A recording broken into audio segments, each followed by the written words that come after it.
On the edge of known space, where stars grew thin and silence pressed heavy against the hulls of passing ships, the colony world of Virellis clung to life.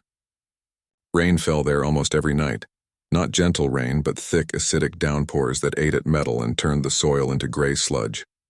The people who lived there were tough, used to hardship, used to looking out for themselves. They didn't trust outsiders. They especially didn't trust aliens. That night the sky tore open. A streak of fire split the clouds brighter than any lightning. It screamed across the heavens, trailing smoke and broken pieces of hull. The colonists ran from their homes, eyes wide, hands shielding their faces from the heat. Some grabbed rifles. Others clutched their children close. Everyone expected an attack, but the ship didn't fire. It didn't hover. It crashed. It hit the eastern ridge with a sound like mountains breaking, sending shockwaves through the valley. Trees snapped. Rocks tumbled. For a long while, there was only smoke and the hiss of rain on hot metal. By morning, a small group had gathered at the edge of the crater. They wore thick boots and breath masks, wary of toxins or traps. What they found was worse than they feared. Among the twisted wreckage lay a figure, tall, slender, silver-skinned, with long limbs and pointed ears that twitched even in unconsciousness. Her armor was cracked, her chest rising and falling in shallow, uneven breaths. Blood, dark and shimmering like oil under moonlight, dripped from a gash across her ribs. One hand still clutched a broken blade. Her eyes, when they fluttered open for a moment, were pale gold, filled with pain and something older. Sorrow. "She's one of them," muttered a man named Cole, gripping his rifle tighter. "Silthari. I saw hollows back on Mars. They don't talk. They just kill." "She's hurt," said another, a woman named Mara. "Maybe she's not a threat." "Doesn't matter," Cole snapped. "If her people find out she's here, they'll burn this whole rock to ash looking for her. Or worse, they'll think we did this. We leave her now." No one argued. The vote was quick, unanimous. They would seal off the crash site, report it to the nearest patrol drone, and pretend it never happened. Survival meant distance. Distance meant safety, all except one. Lena stood at the back of the group, arms crossed, face unreadable. She was young, only 23, but her hands were rough from years of fixing engines, welding hulls, and patching up broken machines. She lived alone in a small workshop on the colony's outskirts, surrounded by spare parts, half-built drones, and old Earth music that crackled through a battered speaker. She didn't speak much, but she watched.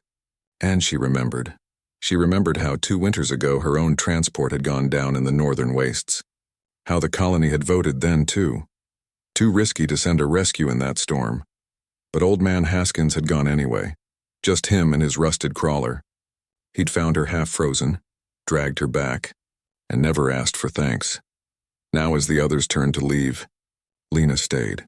When the last boot print faded into the mud, she walked down into the crater alone. The alien warrior hadn't moved. Rain pooled around her, washing the strange blood into the dirt. Lena knelt, ignoring the sting of acid on her gloves. She checked the wound, deep but not immediately fatal. The real danger was infection, exposure, or shock. And time. "Hey," Lena said softly, not sure if the alien could understand. "You're not dying here." She unzipped her heavy coat and draped it over the warrior's chest. Then with effort she slid her arms under the alien's shoulders and legs. She was lighter than she looked, but still awkward to carry. Lena grunted, adjusted her grip, and began the slow trek back to her workshop. It took over an hour. By the time she reached the metal door, her boots were soaked, her back ached, and her breath came in sharp gasps. She kicked the door open, dragged the warrior inside, and laid her gently on a workbench usually reserved for engine cores. The workshop smelled of oil, ozone, and dried herbs. Lena grew in old coolant cans. Flickering lights buzzed overhead. Outside, the rain drummed against the roof like impatient fingers. Lena worked fast.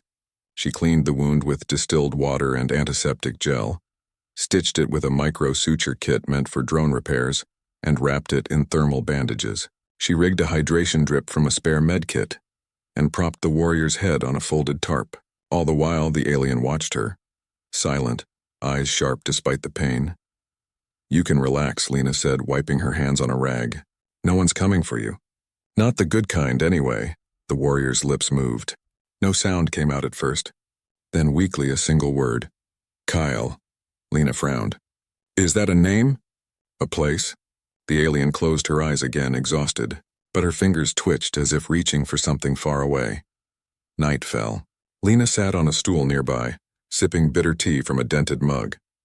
She kept glancing at the door, half expecting Cole or someone else to burst in, shouting about security risks, but no one came. The colony had already moved on. Outside, the wind picked up. Clouds swirled faster than usual, as if pulled by an unseen current. Lena didn't notice the shadow that passed over the moon, a shape too large for a bird, too smooth for a drone. She only noticed the sound, a low, rumbling hum, like distant thunder, but deeper. It vibrated in her bones. She stood, frowning, and walked to the window. The sky was empty, yet the feeling remained, a presence watching. Back at the workbench, the alien warrior stirred. Her golden eyes opened wide, filled with sudden fear.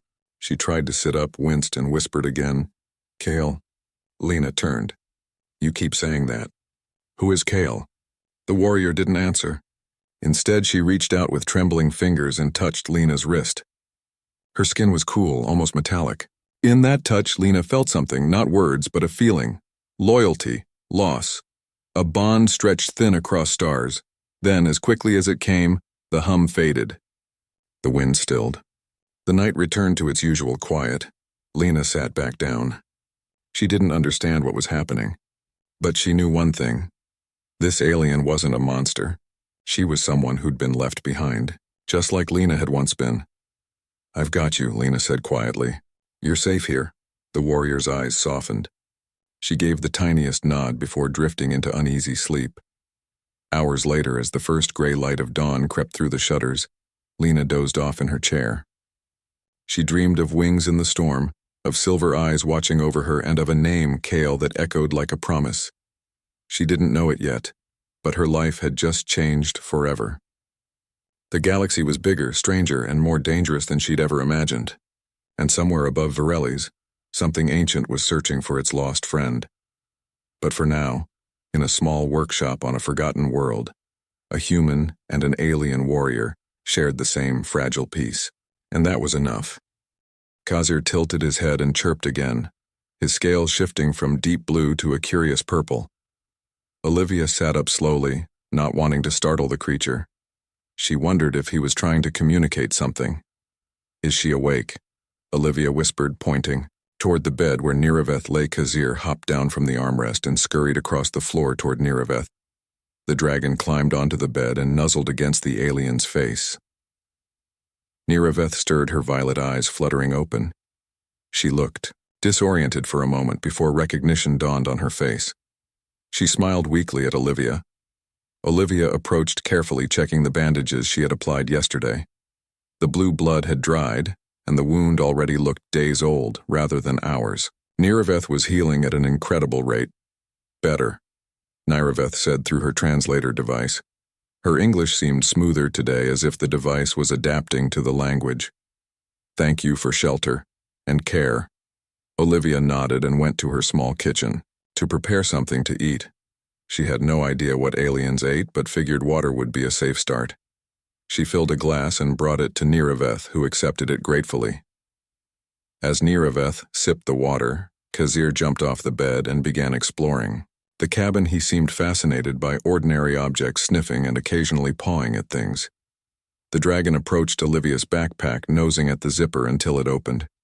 He stuck his head inside and emerged with her compass in his mouth. Niraveth said something in her musical language, and Khazir reluctantly dropped the compass, returning to her side with a disappointed chirp. "Sorry," she said through the translator. Khazir, curious about human things. "Drawn to metal objects?" Olivia smiled. "It's okay. I was curious about you too." She prepared a simple breakfast of oatmeal and fruit for herself and offered some to Niraveth. The alien examined the food cautiously before taking a small bite. Her face brightened with surprise. "Good," she said, taking another. "Bite reminds me of Nerfel grain from home." They ate in companionable silence, Olivia occasionally glancing out the window for signs of search parties. When they finished, Niraveth seemed stronger, sitting up without wincing in pain. "Need to check wound," she said, pointing to her bandages. Olivia helped remove the bandages, revealing the injury beneath. She gasped in amazement. The deep gash that had been bleeding profusely yesterday was now a thin blue line nearly healed. "How is this possible?" Olivia asked, forgetting that Nairaveth might not understand the question. "Silvari heal fast," Nairaveth explained through her translator. "Evolved ability from war times, bodies repair using light energy." Olivia remembered the shimmering quality of Nairaveth's skin, how it seemed to glow from within. That must be part of their healing ability, absorbing and converting light into regenerative energy. Khazir suddenly tensed his scales, flashing to a bright red. He darted to the window, climbing onto the sill and peering out with a low growl. "Someone coming." Nairaveth translated alarm in her voice. Olivia hurried to the window, keeping low to avoid being seen. A Forest Service truck was making its way along the narrow dirt road that led to her cabin. She recognized the driver as her supervisor. "Gail Parker, stay here, stay quiet," Olivia instructed, pointing to Nairaveth and Khazir. "Keep away from windows." She quickly straightened her clothes and ran her fingers through her hair, trying to look normal despite having slept on the couch. She stepped outside, closing the door firmly behind her just as Gail parked the truck. "Hey." "Olivia," Gail called as she climbed out of the vehicle. "You didn't radio in last night. We were getting worried." Olivia tried to appear casual. "Sorry about that. My radio battery died and I was too tired to hike back to the station." Gail looked at her suspiciously. "You hear about all the commotion yesterday around sunset? Something crashed in the eastern sector. Feds are all over it. Military too." Olivia shook her head, feigning ignorance. "I was on the western trails all day. Must have missed it." "What crashed?" Gail leaned against her truck. "Nobody's saying officially, but rumor has it it's something not from around here, if you know what I mean. They've quarantined a 5-mile radius around the site." Olivia's heart raced, but she kept her expression neutral. "Wow, that's crazy. Aliens or something." Gail shrugged. "Could be military experimental aircraft for all I know. But they're searching every inch of these woods. Asked all rangers to report anything unusual." She fixed Olivia with a meaningful look. "You seen anything strange?" Olivia shook her head. "Maybe just some unusual animal tracks, but nothing alien." Gail handed her a new radio clip. "This to your belt. They want hourly check-ins from all rangers. They also want you to join the search grid in Sector 4 starting at noon." Olivia took the radio, knowing she couldn't refuse without raising suspicion. "I'll be there." Gail started to turn back to her truck, then paused. "You okay? You look like you didn't sleep well." "Just a restless night," Olivia said quickly. "Too many ghost stories as a kid. Talk about aliens crashing in the woods would have given me nightmares." Gail laughed. "Fair enough. See you at the command post at noon. Don't be late." The feds are jumpy as hell. Olivia watched as Gail drove away, waiting until the truck disappeared around the bend before rushing back inside. The cabin was empty. Her heart stopped for a moment until she heard a soft chirp from above. Looking up, she saw Khazir clinging to one of the wooden beams that supported the ceiling. His scales had changed to match the exact color and texture of the wood, making him nearly invisible. Nairaveth was nowhere to be seen. Khazir chirped again and flew down to land on the floor. He scurried toward the small closet in the corner. The door opened, revealing Nairaveth hidden inside among Olivia's spare uniforms and coats. "Smart," Olivia said with relief. "You heard?" "Everything." Nairaveth nodded. "They search for me. We'll find soon." "What exactly are you running from?" Olivia asked, sitting down on the couch. "Why did your own people try to kill you?" Nairaveth sat beside her, the translator humming as she prepared to explain. Khazir jumped onto her lap, curling up like a cat, his scales returning to their natural reddish color. "My people, Silvari. Once peaceful explorers," she began. "Long ago we discover faster than light travel. Begin exploring galaxy. Find many worlds. Many species establish trade, cultural exchange, live in harmony." Her eyes darkened as she continued. "Then civil war faction called Dominion gain power. Believe Silvari, superior to all life forms. Begin conquering worlds, harvesting resources, enslaving species. Who resist. I was warrior trained to fight for Dominion until..." She paused, stroking Khazir gently. "Until I see truth. Dominion, evil empire built on suffering. I join resistance group called Luminari. We fight from shadows. Try to stop Dominion. Expansion Niraveth pointed to her wound. I discovered Dominion planned to use Earth as battleground against rival species called Mora. Earth perfect strategic location. Rich resources. Humans considered primitive expendable.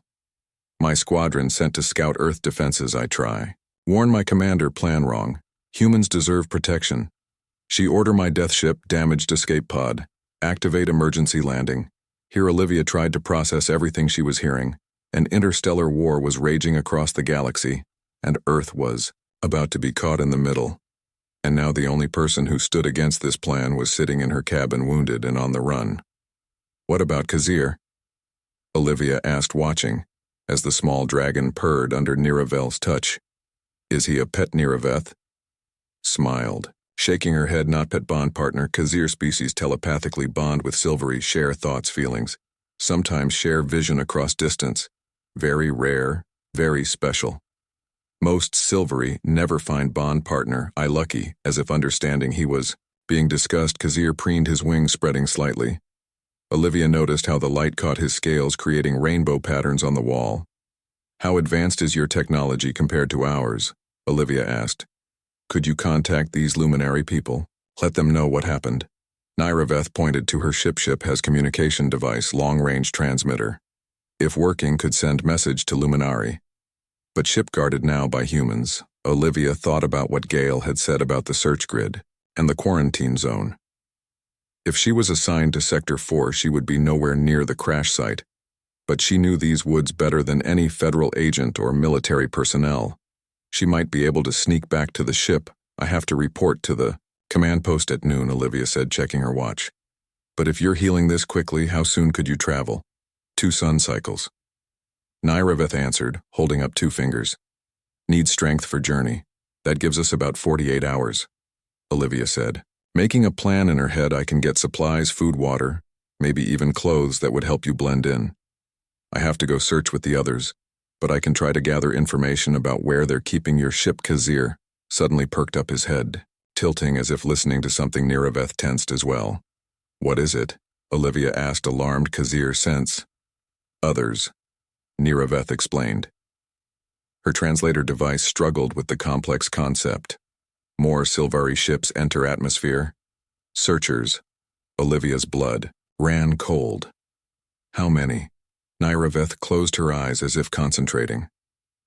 3 small scout vessels. Hunting party. How much time do we have? Olivia asked, already moving to gather essential supplies. Niraveth looked grim. 1 day, maybe less. They have tracking technology. Can sense Silvari energy signature. My presence here danger to you. Olivia stopped mid-motion, looking at Niraveth.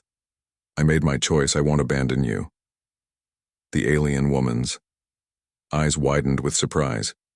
Why risk your life for stranger, not even your species? Olivia continued, packing a bag with food, water, and first aid supplies. Because it's the right thing to do. And because if what you're saying is true, Earth needs you alive. Niraveth stood moving. Gale nodded at her arrival. Glad you made it. We were just getting our assignments. A tall woman in a dark suit approached the group of rangers. Her posture was rigid, her expression severe. She introduced herself as Agent Diane Mercer from a government division Olivia had never heard of. Thank you all for assisting in this operation. Agent Mercer said, her voice clipped and professional. We are dealing with a situation of national security. The object that crashed in these woods yesterday was not a meteor or aircraft, as some reports have suggested. We believe it may be of extraterrestrial origin. Murmurs spread through the group of rangers. Some looked excited, others skeptical. Olivia kept her expression neutral, trying not to show that this was old news to her. Our primary objective is to locate any debris or unusual objects that may have been ejected from the crash site. Agent Mercer continued. Rangers will be paired with military personnel and assigned search grids. You are to report anything unusual immediately. Do not touch any objects you find. Simply mark the location and call it in. Understood. The rangers nodded, some more enthusiastically than others. Olivia was paired with a young soldier named Kyle Bennett. He seemed friendly enough. but Olivia knew she would need to be careful what she said around him. They were assigned to Grid 7, nearly 3 miles from where Nairaveth had actually crashed. Olivia felt a wave of relief. Their search would take them nowhere near her cabin or the mining shaft where Nairaveth and Kazir would be hiding, as they hiked into their assigned area. Kyle attempted small talk. "So you work these woods all the time, huh? Must be cool being out in nature instead of stuck behind a desk." Olivia nodded, keeping her responses brief yet maintaining enough conversation to avoid suspicion. "It has its moments. Most days are quiet. This is definitely not a typical day." Kyle laughed, adjusting his rifle. "Yeah, no kidding. First alien contact. Maybe I've been watching too many movies, but I'm half expecting some little green men to jump out from behind a tree." Olivia forced a smile. "Well, if they do, try not to shoot first and ask questions later." Throughout the afternoon, Olivia and Kyle covered their assigned grid methodically, though. Olivia subtly directed their path away from the mining shaft. She occasionally asked questions trying to gather information about the crashed ship. "So what have they found at the crash site so far?" Kyle shrugged. "The actual ship is intact for the most part. Some kind of metal they can't identify, super lightweight but stronger than anything we've got. They found some weird technology inside, but no sign of passengers or pilot. If something was in that ship, it left." Olivia's heart raced at this confirmation. They knew Nairaveth had survived the crash and escaped. That meant they would be widening the search soon. "Any idea what they plan to do with the ship?" she asked, keeping her tone casual. Kyle lowered his voice. "They're planning to move it tonight.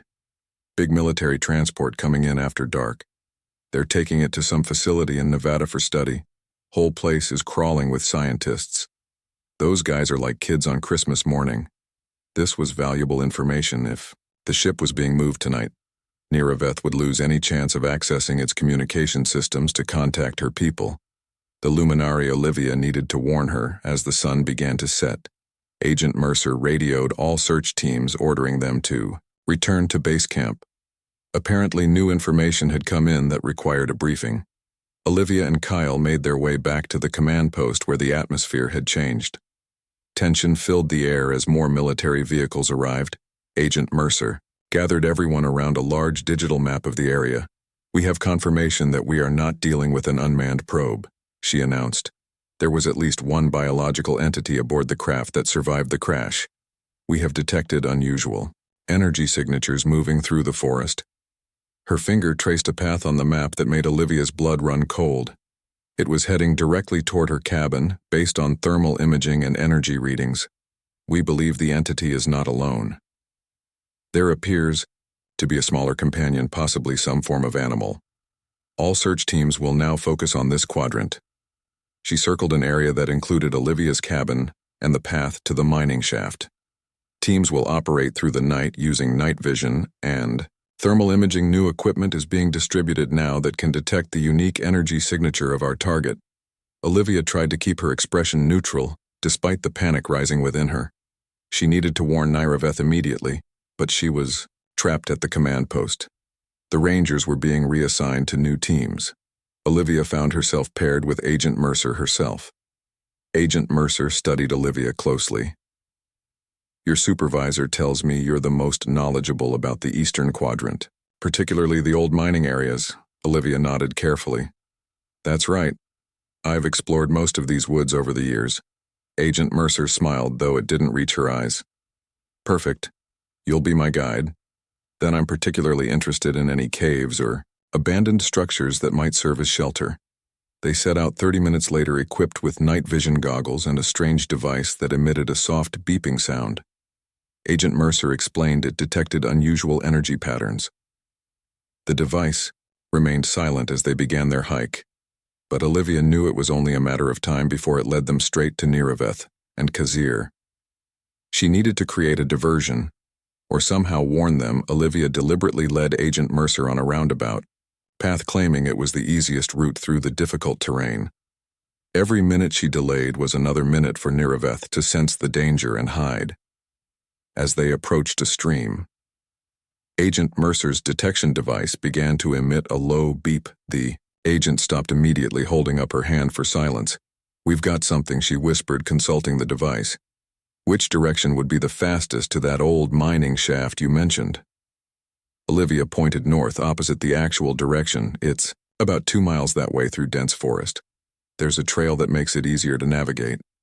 Agent Mercer nodded and radioed their position to the other teams requesting backup.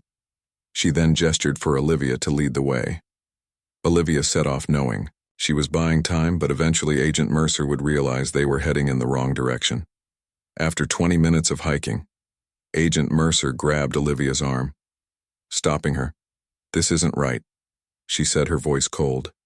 "We should have reached the mining area by now." Her eyes narrowed as she looked at Olivia. "You're leading us away from it, aren't you?"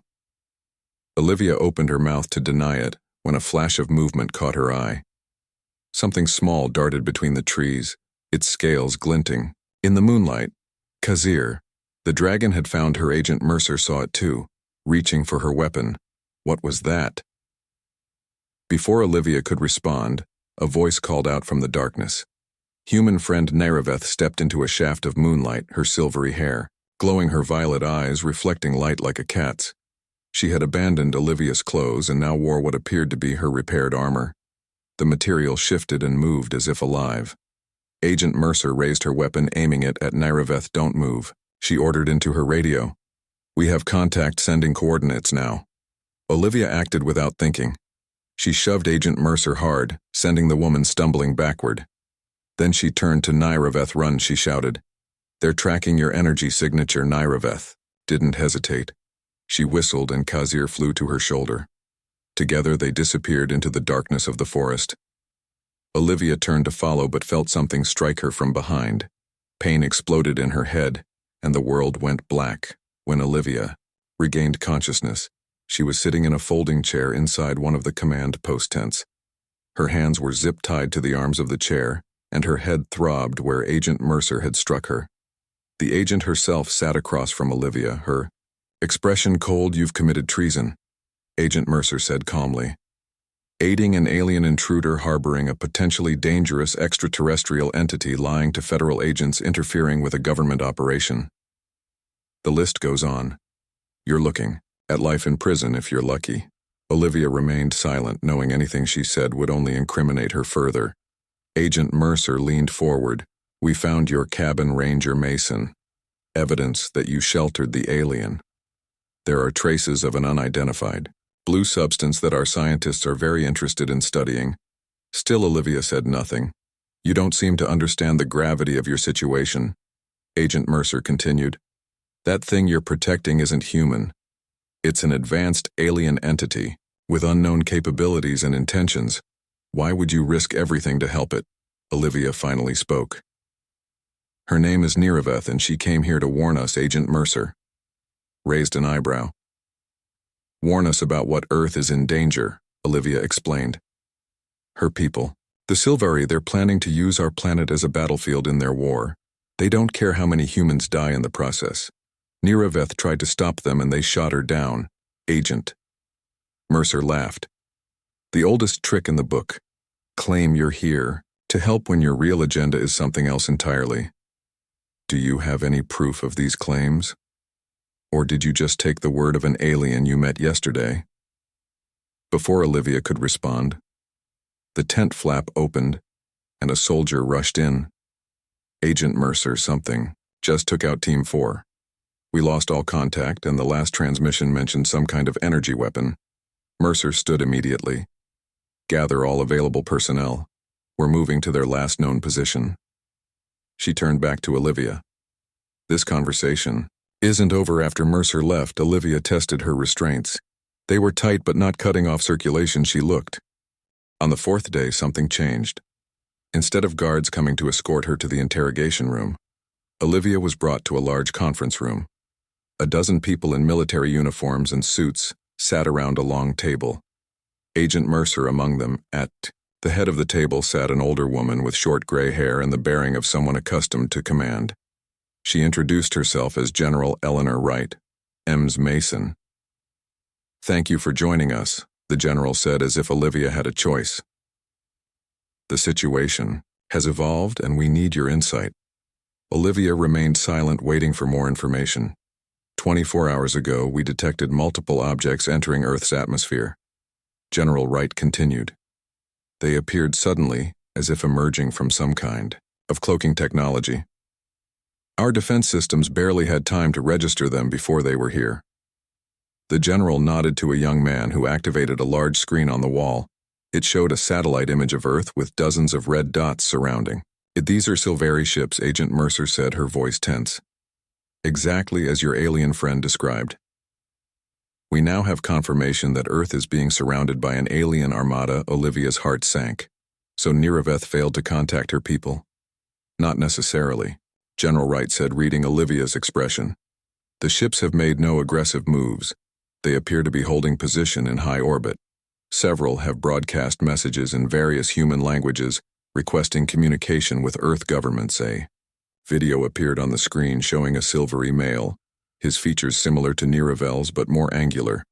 He spoke in perfect English. People of Earth, I am Commander Taylor of the Luminary Resistance. We come in peace, seeking alliance. Our scout Niriveth has informed us of the Dominion plans to use your world as a battlefield in our conflict. We are here to prevent this and to offer protection, but we must act quickly. The Dominion fleet approaches. We request immediate dialogue with your united leadership. The video ended, leaving the room in silence. General Wright turned to Olivia. It seems your alien friend was telling the truth, which puts us in a difficult position. We have no way to verify these claims, no way to know if either faction, Dominion or Luminari, truly has Earth's best interests in mind. Olivia leaned forward. I spent time with Niriveth, I believe her. She risked her life to warn us. The Luminari want to help. Agent Mercer scoffed. Convenient timing. The Luminari arrived just before the Dominion, asking for alliance, offering protection. This could easily be a ploy to gain our trust before an invasion. The general held up her hand, silencing further debate. The world governments are meeting now to determine our response, but we face a significant disadvantage. We know almost nothing about these species, their technology, their culture, their true capabilities. Ms. Mason, you are the only human who has had extended contact with a Sylvari. Your insights could prove crucial. Olivia straightened in her chair, feeling the weight of responsibility. What do you need to know for the next hour? She described everything she could remember about Niriveth. Her abilities, her technology, the information she had shared about Sylvari society, and the ongoing war. She explained Khazir's abilities and the bond between the dragon species and the Sylvari. She described the healing properties she had witnessed, the translator technology. The energy manipulation. Agent Mercer took detailed notes, occasionally asking clarifying questions, her previous hostility replaced by professional curiosity. Others around the table listened intently, sometimes conferring in whispers.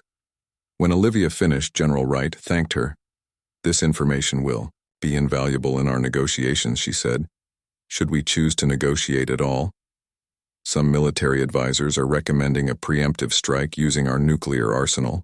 Olivia shook her head. That would be suicide.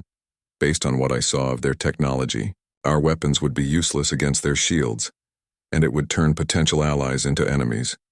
The general nodded grimly. That is my assessment as well.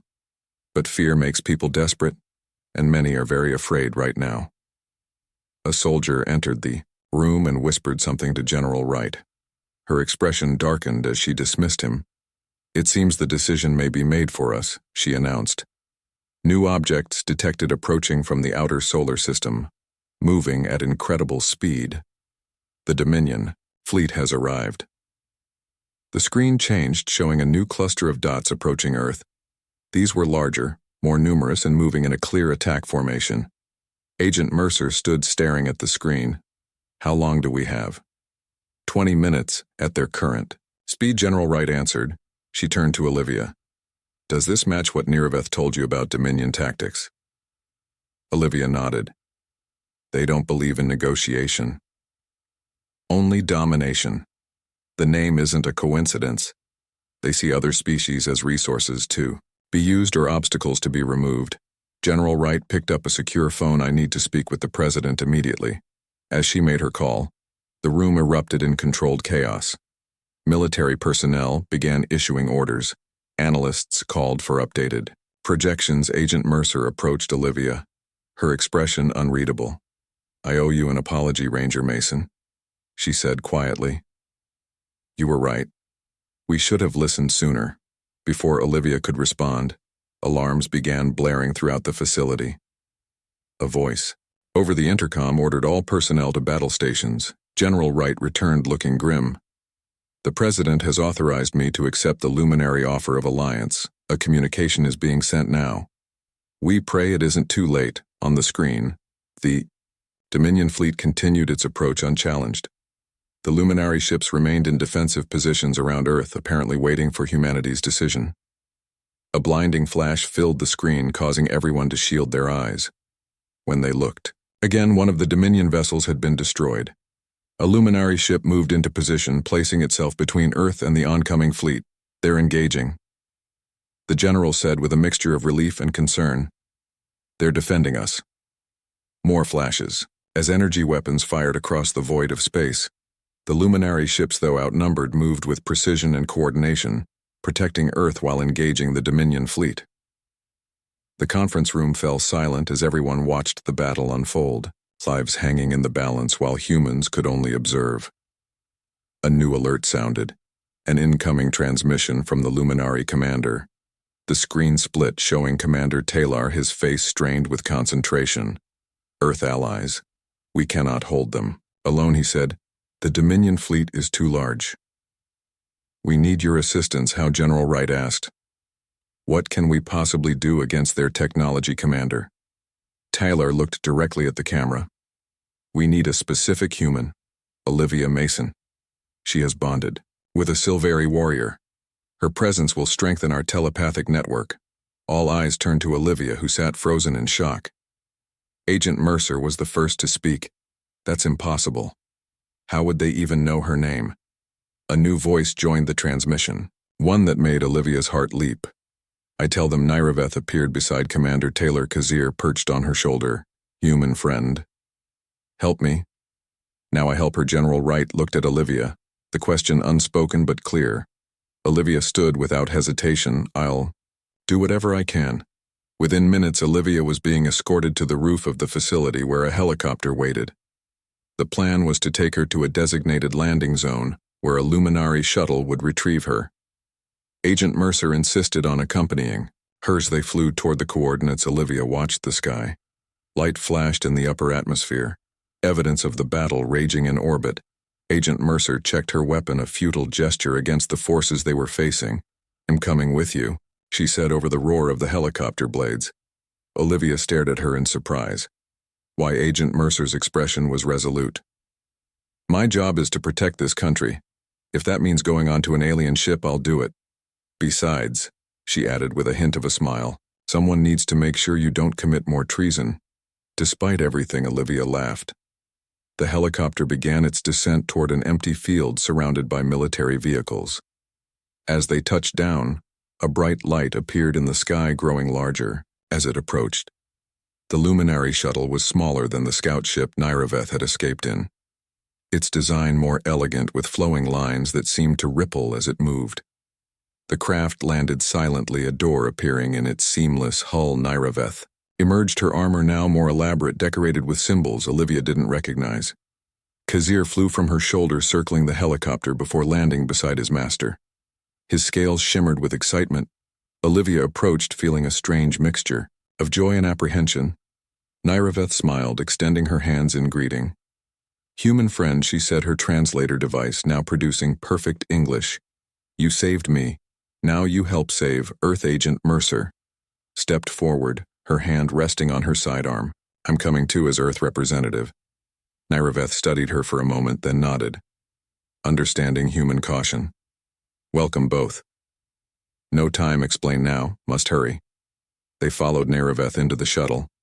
The interior was surprisingly comfortable, with seats that formed from the floor as they approached. The doors sealed behind them, and the shuttle lifted off with barely a sensation of movement. Through transparent sections of the hull, they watched Earth fall away, the curvature becoming visible. Within minutes, the blackness of space surrounded them. Stars shining with unfiltered brilliance. Olivia felt a surge of vertigo followed by wonder. She was leaving Earth going to space, something she had never imagined possible. Niraveth operated controls that appeared to respond to touch and thought rather than physical me. Olivia Mason stood on the observation deck of the newly constructed Harmony Station, the first joint human-Sylvari space platform orbiting Earth. The vast structure housed laboratories, diplomatic quarters, and cultural exchange centers. Its creation had been part of the Alliance Treaty, a symbol of cooperation between the two species. Agent Diane Mercer, now Ambassador Mercer, stood beside her. Both women had become central figures in human-Sylvari relations after their role in the battle. Their experience with the telepathic network had given them unique insight into Sylvari culture and technology, making them invaluable to the ongoing diplomatic efforts. Ambassador Mercer checked her tablet, reviewing the schedule for the day. The Luminari. High Council arrives in 2 hours, she said. General Wright is already on her way up from Earth with the Secretary General. This ceremony will be broadcast to every corner of the planet. Olivia nodded, feeling the familiar mixture of excitement and nervousness that had become her constant companion in her new role as Earth Sylvari Liaison Officer. 1 year ago, she had been a forest ranger. Now she was helping shape interspecies policy. A chirp announced Khazir's arrival. The dragon had grown considerably. In the past year now, the size of a large eagle. His scales shifted through colors of blue and gold as he landed on the railing beside Olivia. He was still bonded to Niraveth, but had formed a strong secondary connection to Olivia, a rare occurrence that fascinated Sylvari scientists. "Where is she?" Olivia asked, stroking Khazir's head. The dragon chirped and looked toward the doorway. Niraveth entered wearing the ceremonial armor of a luminary commander. Her position had been elevated after her role in saving Earth. Silver decorations adorned her armor, representing her unique status as a bridge between species. Her violet eyes found Olivia immediately, and she smiled. "Preparations complete," she said, her English now flawless after months of study. "Ships entering final approach. Earth delegation arriving on schedule." Olivia embraced her friend, still amazed at how far they had come since that first meeting in the crashed scout ship. Niraveth returned the embrace, having adopted many human customs. During her time as ambassador to Earth, Khazir chirped impatiently, circling them before landing on Niravel's shoulder. "He says we have no time for sentiment." Niraveth translated with amusement. "Ceremony too important." Ambassador Mercer laughed. "The little dragon has become quite the protocol officer, hasn't he?" The four of them had become an unusual but effective team over the past year. Mercer providing political expertise, Niraveth offering cultural and technological knowledge, Olivia serving as the practical voice of humanity, and Khazir providing unexpected insights through his unique perspective. All had been changed by their experiences. Mercer had softened her initial suspicion, transformed by her brief connection to the Sylvari network. Niraveth had become more expressive, more human in her interactions, and Olivia had expanded her horizons beyond the Montana wilderness to embrace the stars. They made their way to the grand hall of Harmony Station. The circular chamber featured a stunning view of Earth through a transparent dome. Various representatives from both species worked at preparing the space for the historic ceremony. Humans and Sylvari moved around each other with practiced ease. The initial awkwardness of their differences long forgotten, Olivia remembered the first weeks after the battle, the fear and suspicion from many humans, the protests, the conspiracy theories, the calls for isolation, but also the wonder, the curiosity, the desire to connect. General Wright and the world governments had navigated the transition with remarkable wisdom, establishing clear boundaries while encouraging cultural exchange. The Sylvari had been patient, respecting humanity's need to adjust gradually to their presence. Commander Taylor arrived ahead of the main Luminari delegation. He had become a familiar face on Earth. News broadcasts his dignified presence and straightforward manner earning him respect among humans. He greeted each of them with the formal Sylvari bow that had become diplomatic protocol. "The ceremony today marks a new chapter in our shared journey." He said, "The research treaty will accelerate technological development for both our peoples. The cultural exchange program will deepen understanding, and the military cooperation agreement will strengthen our defense against the Dominion." The Dominion threat remained very real. Their forces had regrouped in a distant system, rebuilding their fleet. Intelligence suggested they had not abandoned. Their plans for Earth merely postponed them. This looming danger had actually helped unite Earth nations, fostering unprecedented cooperation in the face of a common enemy. General Wright arrived with the United Nations delegation. The military leader had become one of the strongest advocates for the alliance after witnessing the battle firsthand. She had overseen the creation of Earth's first space defense force trained by luminary experts and equipped with adapted Sylvari technology. Everything in place, General Wright asked, surveying the hall ambassador. Mercer nodded. We just received confirmation that the broadcast systems are ready. Every television channel, internet platform, and public screen on Earth will carry the ceremony. Olivia felt the weight of the moment. This treaty would shape the future of both species, cementing an alliance born in crisis and nurtured through careful diplomacy. She remembered her simple life before Niraveth. The quiet days patrolling the Montana wilderness. The peaceful solitude of her cabin. Sometimes she missed that simplicity. But she wouldn't trade the path her life had taken. The friendships she had formed. The wonders she had witnessed. Khazir sensed her nostalgia. The dragon chirped softly. Landing on her shoulder, his scales turned a comforting shade of blue. His ability to perceive emotions had only grown stronger over the months. Miss Forrest. Sometimes, Niraveth said quietly, joining them. Not wrong to remember old life. Olivia smiled. You always know what I'm thinking. Niraveth touched the ceremonial bracelet she wore. Its crystal glowed softly. Bond grows stronger each day. Not just Khazir bond. You and I also connected. Now not need network to share thoughts. Sometimes, this developing connection between them had been unexpected. A-human and Sylvari, forming a telepathic bond without technology. Sylvari scientists were fascinated, suggesting it might indicate greater compatibility between the species than initially believed. Some even theorized that humans possessed latent telepathic abilities that contact with the Sylvari was helping to awaken. The luminary ships are approaching, Ambassador Mercer announced, checking her display. Their delegation will dock in 20 minutes. Everyone moved to their positions, preparing for the ceremony. Olivia stood beside Niraveth and Khazir at the center of the platform. Their placement was symbolic. The human who had saved the alien warrior. The Sylvari who had warned Earth. The dragon who connected. Them representatives of a new future built on compassion and cooperation, rather than fear and domination. As they waited, Olivia thought about the message their story sent to both species. That a single act of kindness could change the course of history. That seeing beyond differences to recognize shared values could transform enemies into allies. That sometimes the most important choice was simply to help someone in need. The Luminary High Council arrived in a procession of flowing robes and ceremonial armor. Their entrance marked by traditional music that blended Sylvari harmonics with human orchestral elements, a composition created specifically for the treaty signing.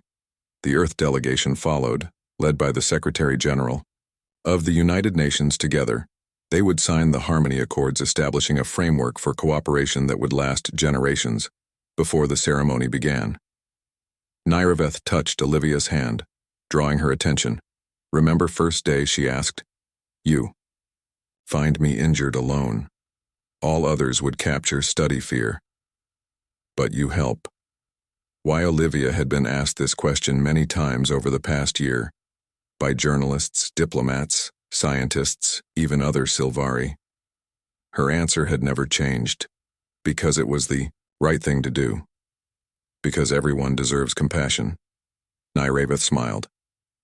The simplest answer. The truest answer. This why Earth special. This why Dominion never understand. Never defeat us. Compassion. Strongest force in universe. Not technology. Not weapons. Not even telepathy. Ability to see suffering and choose to help. This power that saved me. Saved Earth. Saved. Maybe Galaxy. Khazir chirped his agreement, his scales shifting through colors of gold and purple. Ambassador Mercer, who had overheard, nodded, her own acknowledgement of this truth. Even General Wright, standing nearby, seemed moved by the simple wisdom. The ceremony began with addresses from leaders of both species. The Secretary General spoke of humanity's long journey from isolated tribes to global civilization and now to galactic citizens. The High Council leader described the Silvery Civil War and the hope that humanity represented a new path forward, a balance between technology and compassion that might heal the divisions among their own people. When it came time for the treaty signing, a hush fell over the assembled representatives. The document itself was both physical and digital, inscribed on a specially created material that responded to touch and thought, a symbol of the blending of both cultures' approaches. As the signatures were applied and the treaty enacted, Harmony Station itself seemed to celebrate. Lights pulsed along its corridors. Systems hummed with renewed energy. The observation dome transitioned to enhanced clarity, showing Earth in all its beauty, the blue planet that had become a beacon of hope for two civilizations. After the ceremony,